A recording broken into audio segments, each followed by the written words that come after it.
Dans la famille des artistes, il y a les chanteurs qui deviennent acteurs à l'image de Benjamin Biolay, qui a peut-être poussé la chansonnette au mariage de Julie Gaillet et François Hollande, les comédiens qui s'essaient à la chanson comme a pu le faire Gérard Depardieu, et il y a l'actrice à la culture musicale de merde selon ses propres dires, Marina Foïs. Cette dernière, prochainement à l'affiche du film En roue libre avec Benjamin Voisin, était invitée avec son partenaire dans l'émission Pop Pop Pop présentée par Antoine Decaune sur France Inter.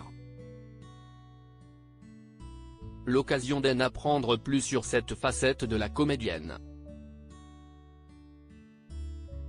Qui dit musique dit idole ou chanteur favori. Sauf que Marina Foïs n'en a pas. Elle a donc simplement lâché le morceau et avoué qu'elle et la musique, ça faisait deux, contrairement à d'autres. Quand j'étais enfant, j'ai fait 8 ans de piano, et vraiment la professeure de piano a dit à la fin à mes parents il faut qu'elle arrête. Elle n'a aucun talent, elle n'a pas d'oreille, rien. Si ce constat peu sympathique a marqué la future actrice, ce manque d'intérêt a une toute autre explication familiale. Bien moins drôle cette fois-ci.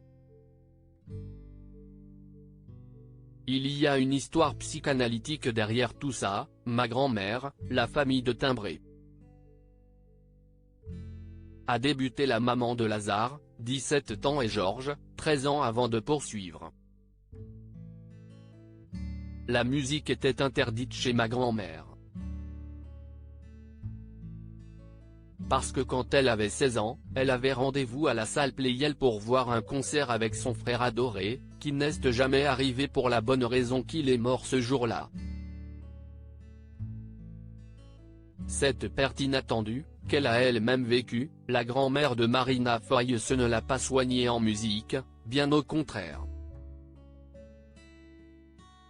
Elle, timbrée comme elle est, au lieu de guérir cette douleur-là, elle a interdit la musique.